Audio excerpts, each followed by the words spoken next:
Parlons de cybersécurité.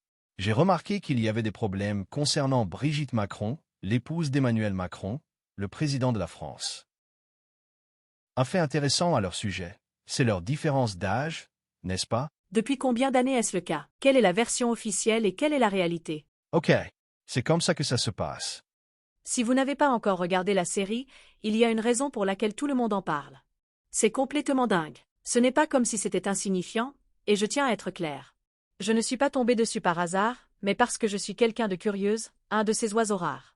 Si je vois quelque chose se passer dans un autre pays, je prends le temps de le traduire depuis la langue étrangère, de l'interpréter en anglais, puis d'essayer de le lire et de le comprendre. La plupart des gens se contentent de dire « peu importe ». Ça ne m'intéresse pas. Ça se passe en France, en Roumanie et un peu partout dans le monde. Je prends simplement le temps parce que ça m'intéresse. D'ailleurs, Savannah, mon manager, se souvient de la nuit du combat UFC où j'ai trouvé un reportage à ce sujet. En fait, tout est parti d'un article du Daily Mail sur Brigitte Macron. C'était juste drôle pour moi parce qu'il disait qu'Emmanuel Macron démentait avec colère les rumeurs selon lesquelles sa femme serait un homme. Il était tout stressé, répétant « ce n'est pas vrai, ce n'est pas vrai », et je me suis dit « mais qu'est-ce qui se passe en France ?» Le président devrait intervenir et faire une déclaration à ce sujet.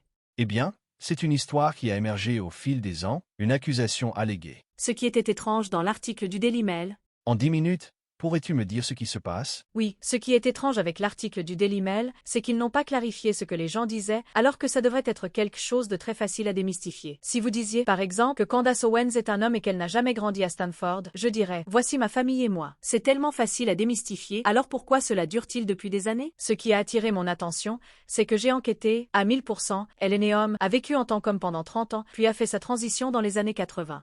Avez-vous peur d'avoir des problèmes de diffamation en disant cela? Moi, j'accueillerai le procès à bras ouverts. Emmanuel Macron m'a envoyé une menace avant que nous publiions, et nous lui avons répondu. A-t-il signé? C'était ses avocats. Ce serait cool qu'il le signe. Il a envoyé la menace et la façon dont cela fonctionne dans le Tennessee. Tout d'abord, nous avons nos bons vieux gars ici, alors je lui ai dit que ce n'était pas l'état pour venir essayer de jouer à son jeu de Parisien, peu importe. Si vous jouez avec des enfants, ce n'est pas l'endroit pour vous. Deuxièmement, Qui jouait avec des enfants? La femme? c'est ce que nous disons. Brigitte, vous dites que c'est un homme. Biologique, oui. Était un homme ou est un homme? Dans mon monde, vous ne pouvez pas vraiment changer ces choses, mais elle vit clairement comme une femme maintenant. Je n'aurais jamais pensé qu'elle était un homme. Bref, l'histoire, c'est qu'elle a vécu en tant qu'homme, a fait sa transition, et a rencontré Emmanuel lorsqu'il n'avait que 14 ans. Elle était déjà une femme quand ils se sont rencontrés? Elle vivait déjà comme une femme dès le début, même si elle n'avait pas encore subi toutes les chirurgies de féminisation. Je peux même vous donner le nom de son médecin. Vous dites donc qu'elle sortait juste du... Elle laissait pousser ses cheveux, oui, et commençait à vivre en tant que femme. Juste sortie de chez Lauren Taylor. Elle était sa professeure de théâtre et lui n'avait que 14 ans. Laure et Taylor est-il un magasin pour femmes? En fait, c'est un magasin. Je crois que c'est fini. C'est une mauvaise référence alors. Et alors elle était juste professeure de théâtre, il avait 14 ans. Elle avait quel âge? 40 ans. Non. Je vous jure, c'est officiel, il ne le nie même pas. Ils ont une différence d'âge de 26 ans. Mes parents avaient 32 ans de différence, donc je ne peux vraiment pas. 14 ans.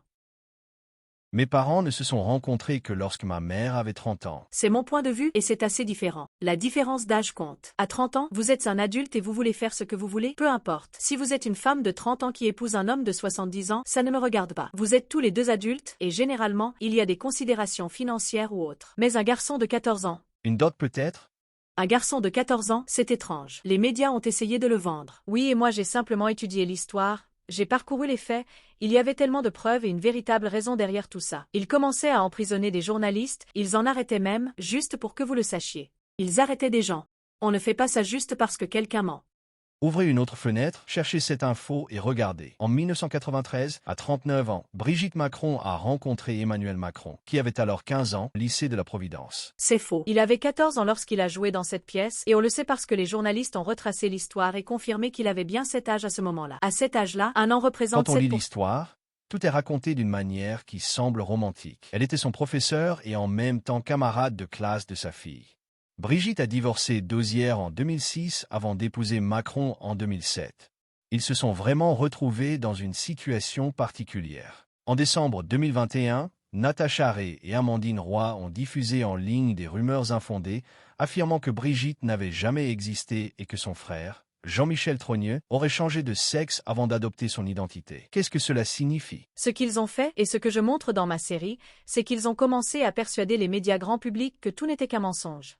Ils ont intenté des poursuites pour diffamation, et ils les ont gagnées. Ils disaient que ce n'est pas vrai, mais ils mentaient sur la raison pour laquelle ils gagnaient les plaintes en diffamation. Ils ne gagnaient jamais sur le fond de la question, à savoir si une transition avait eu lieu. Ils attendaient qu'on fasse une erreur. Ce n'était pas juste Brigitte Macron est un homme, mais ils ont dit que Brigitte Macron avait fréquenté le lycée La Providence. Ou bien, ils affirmaient que l'oncle de Brigitte Macron était ceci ou cela, et ils menaçaient de les attaquer en diffamation. Ils pouvaient prouver qu'ils avaient commis une erreur ailleurs, et la presse mentait en prétendant vous dire une demi-vérité, comme le fait qu'ils aient été poursuivis pour diffamation, mais ce n'était pas lié au fait qu'elle soit un homme. Ce que vous dites est un peu réducteur. Ce n'est pas une question de manipulation, mais plutôt de l'amour. Si quelqu'un, qu'il soit homme ou femme, tombe amoureux de quelqu'un d'autre, c'est tout à fait légitime. C'est bien, mais ce n'était pas le cas. Et c'est aussi parce qu'on ne peut pas se présenter comme un catholique fervent tout en dirigeant un pays. Les gens votent pour des raisons spécifiques. Si vous voulez être une personne transgenre ouverte, c'est votre choix, mais il y a des limites, surtout quand il s'agit de relations avec des mineurs de 14 ans. Si vous décidez de vous présenter à une élection dans le pays en tant que personne À transgenre, quel âge se c'est sont-ils votre mariés? choix. Mais après, Est-ce qu'ils se c'est sont leur mariés problème. quand ils Ils se étaient sont encore mariés en mineurs? 2007 et c'est Il avait pourquoi. quel âge? Il était plus âgé, mais ils étaient déjà ensemble. Ils étaient ensemble tout le temps. Ils étaient ensemble tout le temps. Elle a trouvé l'amour et n'a pas pu y résister. Ensuite, il est allé à l'école, et ils ont tenté de minimiser leur relation, mais il y a bien plus derrière tout ça. Il y a des tonnes de personnes autour d'eux qui ont été arrêtées pour des crimes de pédophilie. J'ai simplement présenté les faits, car il m'a envoyé une menace légale pour ne pas publier cette série.